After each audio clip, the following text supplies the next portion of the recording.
What's up, everyone? Episode 3, What's New with MPA and Matt Porter, right over there somewhere. I think he always ends up over here, but it's weird when I record this because I'm pointing the opposite direction of where you look. So, without further ado, what's new, Matt? Saw last weekend, you snuck in a show again. Tell us about that. Oh, yeah. I wasn't done. For the moment again, I did the Tournament of Champions in Diego. I wanted to do the Excalibur, which is this weekend, because it's like a bigger title and it's just a really prestigious name. Unfortunately, I have prior obligations with some stuff, with appointments and all this other stuff, so I had to do the Tournament of Champions and, break Rachel's leg to do it. She wasn't excited or thrilled I was doing another show. But I wanted to go out on a better note, meaning not just play per se, but just feel better on stage. Because as everyone knows, the first show was very painful for me. So, and that's exactly what we did. So we went to San Diego, last minute type of thing. Again, registered the day of the show, and just felt way better. Like, it was amazing. So I had no issues as far as breathing or lung problems. I was able to enjoy the stage. Pose. I mean, after I was done posing through prejudging, I ran off stage and I was ready to do cardio. I mean, that's how good I felt, and it was just a great way to end it. Fortunately, I was able to win my class in the overall. That's always great. But my main purpose for that was to enjoy and really take in the moment, which I wasn't able to do last time. So it was pretty cool, man. I filmed more, so I was doing the YouTube compilation, so I filmed more footage leading into that show too, which isn't a whole lot, but I mean, it was only like 8 days, more of dieting because of that Thanksgiving, and then it was literally like 8-day prep again. But yeah, it'll be cool. So it went really well, and I ended my season on a very good note. Yeah, indeed. And then because you didn't indulge for Thanksgiving, so were those 8 days of prep difficult at all? But I mean, you prep year round pretty much. Well, that's the cool thing about it, because like after the show, I was like, oh man, I'm gonna eat some food, and then I was like, what am I doing? Like, I've been doing my prep diet is my normal diet for the last 2 years, so it was like, this is just another day. So I had some food after the show, but I'm like, who am I trying to kid? I'm not gonna rebound and blow up like I used to in the old days. I'm like, I'm just gonna go back to my normal. That's just the way I live. That's just normal. So it was cool the day of the show to feel 100% not ill, and it was just a normal day, like as if I was going to do cardio or if I was going to go work out. That's kind of what the prejudging was like. It was literally just going to work out, drinking water. It was pretty awesome just to go in there not feeling dehydrated and super tired and out of it and carb depleted. I mean, that's just them all the time. So it was just like a trip to me to be able to go there and embrace it and enjoy it just as a normal day. So, yeah, Thanksgiving was like we talked last episode, nothing major, man. I had some rolls. I had some sweet potatoes. I saw you had cake. I saw you ate some cake. Oh, after the show. Yeah, they had – actually, it was really cool. The muscle contest had like a bunch of like sheet cakes, like chocolate, like a bunch of cakes right after the show. So after you get done and you take your trophies and stuff backstage, they had a bunch of cakes for the competitors. So I had like a slice of whatever it was, delicious. But yeah, I had one slice of cake, which I felt I deserved. So yeah, for sure. Competing with pneumonia and then doing it again, like a week later, you deserve a couple pieces of cake, in my opinion. I'm a little mad. I didn't sample all of them. I just had that one slice. They had like several different varieties. So yeah, it's pretty cool. Yeah, no, that's awesome, man. So taking obviously rest of the year kind of easy, and then just rolling into 2018, see how things go as far as competing again.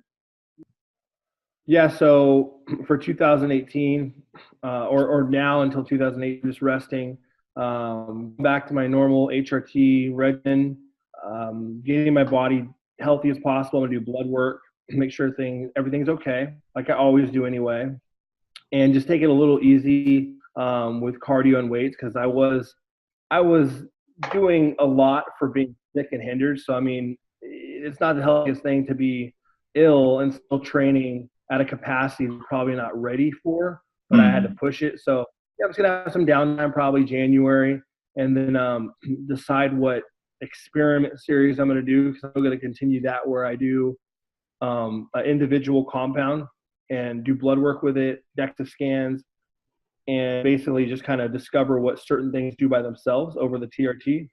So that's kind of the plan Right on. right now. Cool. So everybody can look forward to the compilation video of the last 2 shows and kind of what you went through, and then the experiment series coming back. That's awesome.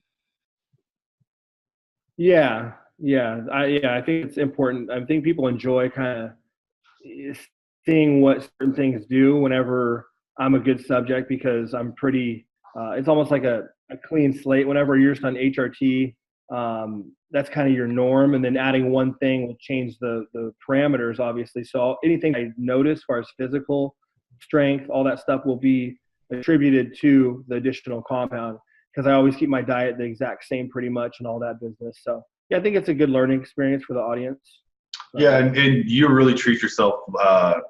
It really reminds me of like like a university or clinical study, to where like you know your control. So like you have your base control, then you just kind of implement one thing, see how it affects it, take that out if you don't like it, and then do it again. So it's actually, yeah, it's really cool. It's like a one-man university clinical trial. Yeah, it's pretty cool. I keep things really consistent, so Nice. it makes, like with the Prima Bowling experiment, I know I conclude that. People were wondering, kind of, some of them were like, well, where's the final video?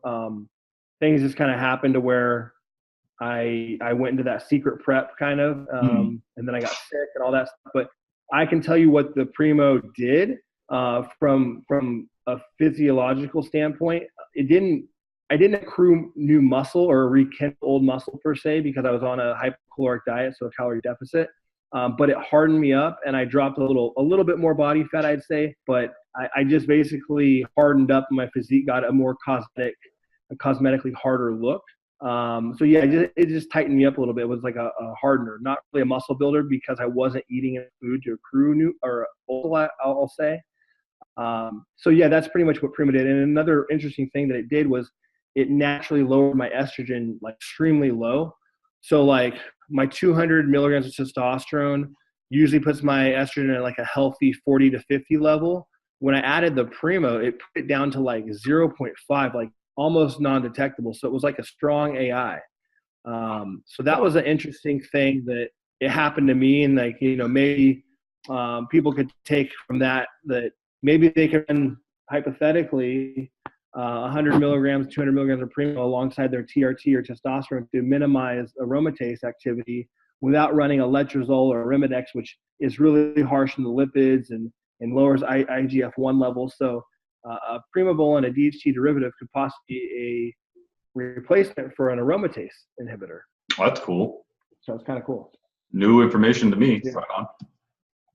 So speaking of experimenting, roll into some questions that people are asking for, some kind of like leg experimentation and all that kind of stuff. The post on your Facebook page got tons of action. Thank you, everyone. We appreciate these questions, no matter really what they are. There's a lot of them, so we're not going to be able to get to them all, but we are going to answer a few of them, and then maybe we can drag them over into the next episode, or roll over. Yeah. We can be like the new singular with rollover questions. Yeah. So let's see here. First question is going to be from Julian.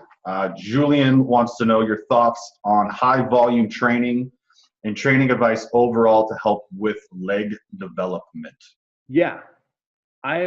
It's funny because I've always had a good upper body, and my legs, in my opinion, were always kind of a lagging body part. Mainly after 2008 when I injured my knee. Never was able to train full capacity until the inflammation went down and I had a host of problems. But I will say this. I used to train legs very heavy. I used to front squat 4 plates, back squat 5 plates. And I will tell you this, when I started to lighten the weight on squats, and I would go ass to grass or a very low below parallel and go high reps. So like 2 plates and just rep that out for 20 plus reps, very, very low and controlled. I do that sometimes 3 times a week. So high frequency, high volume. And I tell you what, my legs responded much better to that than they did once a week, heavy weight. So I really, really fully believe that high volume legs and high frequency, which sounds like kind of a crazy thing, with lightening the weight, going very, very low as you can if you don't have any hip, lower back, or knee problems, and really filling the reps. So if you can control that squat, 225, 185, 275, whatever your strength is, you can get sets of 20 reps. I think it's phenomenal for leg development, because you got to think, whenever you're going below parallel, now your glutes and your hamstrings are getting targeted, and of course your quadriceps. So you're developing everything pretty much in your entire lower half. I really feel that's really effective. And just recently, whenever I quit bodybuilding for that 2.5 years, I was able to, luck would have it, squat again. I don't know if losing weight or whatever helped the inflammation in my knee, but I was able to be a little bit more mobile and flexible. And I think for these last shows, I was actually more balanced, where my legs obviously could still be bigger. Everything could be bigger, but in the grand scheme of things, I looked pretty balanced, like my legs to my upper body. And I think it's just for me being consistent with my squatting. And I've done what I did in the past with going too heavy, 2 plates and high reps twice a week. So yeah, that's my best advice for me personally. So you'd have to figure it out, just take notes and try stuff out for 8 weeks and see how it works for you. That actually ties in perfectly to another question that I saw that was asked. You briefly touched on it in your answer. Marissa is asking the best exercise or exercise combinations to really bring in that glute and hamstring tie-in. Not necessarily trying to grow the quads, but bring up that hammy, or in like just the hammies and then the hammy glute tie-in. This is something that I named, or I don't know if there's a name for it. I'm sure people have done this exercise, but I just call them pulsing squats. So take like a dumbbell and put it where it's sitting flat, okay, or vertically up. So like a 50 or 60 pounder. If you put it underneath like a Smith machine, so you do Smith machine squats, and that dumbbell height, that's how low you're going to go. So it's very, very low. You aren't going to be able to go heavy. And so you're going to drop down in your squat and have your butt hit the top of the dumbbell.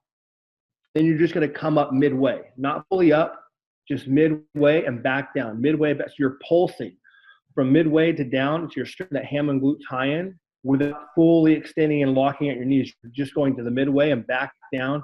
And you're going to pulse that for like sets of 20 to 30. So you're going to drop down in the hole, and then just go to midway, back down to the dumbbell midway. Do pulsing squats. Do those, and you can do them on a Smith machine. I think that's the safest route. And you can do them on regular barbell squats without a Smith machine, but you're a little bit more unstable. I think that's phenomenal because you're really isolating that area. And then, of course, lunge. Any type of lunge variation is going to be exceptional for that hip and glute tie-in. Whether you do stationary lunges, free weight, stationary lunges in a Smith machine, single, or walking lunges, which are great, but has its risk because you can be off balance for one step and tear your meniscus or something stupid, even lightweight, because you're not balanced. So yeah, I would really try the pulsing squats that I just talked about. That sounds like it really, really burns. It is. It's constant tension. Yeah, that sounds like it'd be one intense exercise right there. So there you go, Marissa. Pulsing squats. Bill Miller has the most difficult question I see on this list. Mr. Bill would like to know Sriracha or honey mustard. Or excuse me, never mind. Messed that up. It's Sriracha or spicy mustard. I was going to say, if it's honey mustard, then definitely Sriracha, because honey mustard has sugar. Sriracha over spicy mustard. But I'm going to have to say Dijon over Sriracha because I just love Dijon mustard. So out of the spicy mustard, I would go with Sriracha. 100%. Nice. Let's see here. Next one. Cody has a keto question. So Cody started keto 9 days ago. He's got no carb up planned until Saturday. Is it best to minimize saturated fats, or does it matter this early on if I have 10% fat to lose? Okay, so people embark on a ketogenic diet and they're above 10% body fat. Personally, would not have them carb up until at least 3 weeks, at least maybe 3 to 4 weeks of steady, consistent ketogenic phase eating. Some people right off the gates will do it a week into the diet. I want to see you leaner and I want to see you more fat adapted. So doing it 10 days or 2 weeks, I really don't think that's necessary. Unless you're below 10% body fat, if you're higher than that, I would like to see you lose more body fat first. And then I'd also like to see you be more keto adapted first. And that usually takes, a metabolic shift is usually like 3 weeks. And whenever you do carb up, ideally, I would like to see you do low fats and just carbs. So keep the fat in check and just focus on carbohydrates.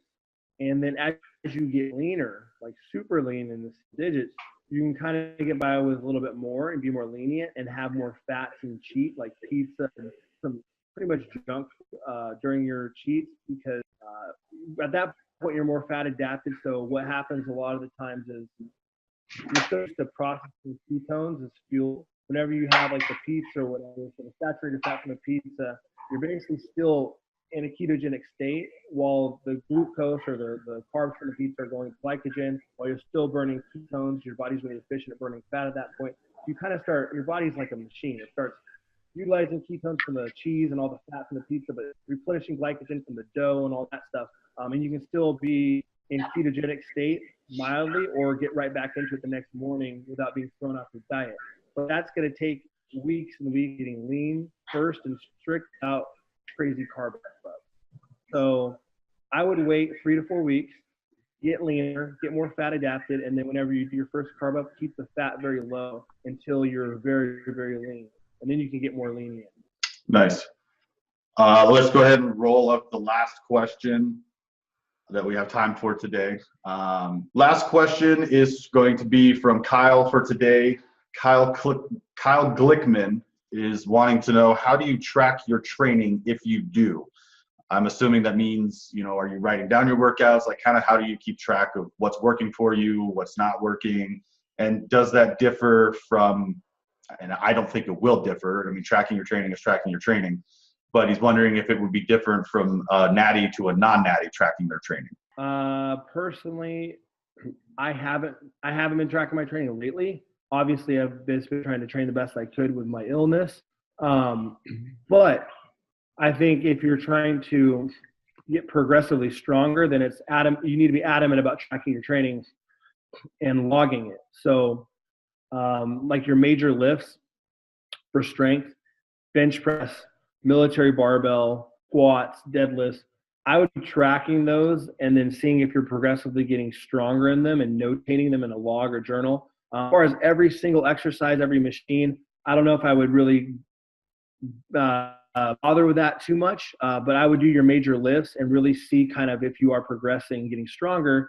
And then if you do plateau, move on to different free weight compound movements and kind of graduate from the other ones, go to new ones, and then start there and record those one, and then kind of switch back when you start plateauing. You can only get so strong before you start risking injury.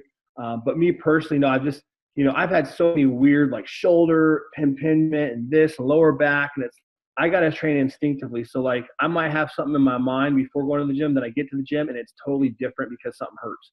So I have to really train kind of by feel. And it's also kind of fun for me to do that.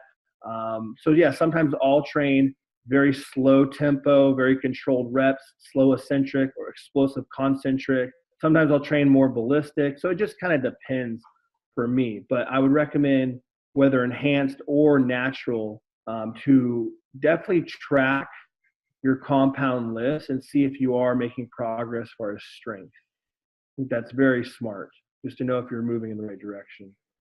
So that pretty much does it for today, guys. I appreciate all your questions. I apologize if we didn't get to any of them, or some of your questions. We will try to roll them over into the next episode. So for episode 3, I appreciate everybody checking this out. Matt, I appreciate you here as always with your Raiders hat. Go Raiders. How are they going to do this weekend, by the way? They're going to win. They're going to beat the KC Chiefs. They've been on a losing streak, the Kansas City Chiefs, so confident.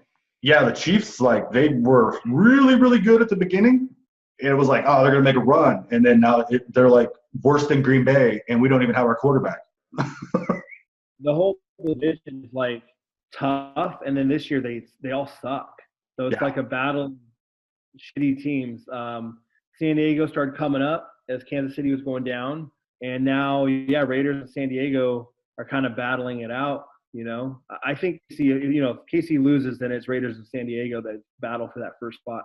So it'll be cool. Hopefully they don't stupid with penalties and we win, but we'll see. Well, and hopefully Carr doesn't break his leg the last game of the season again this year. Yeah, he's kind of a weenie. He's not very fast and scrappy, but he's a good accurate thrower. But he's just kind of slow and gets hit easy. Yeah, unfortunately. Right on. All right. Well, again, guys, appreciate it. We will see you for episode 4 next week. And for episode 3, we are out. Yes, sir.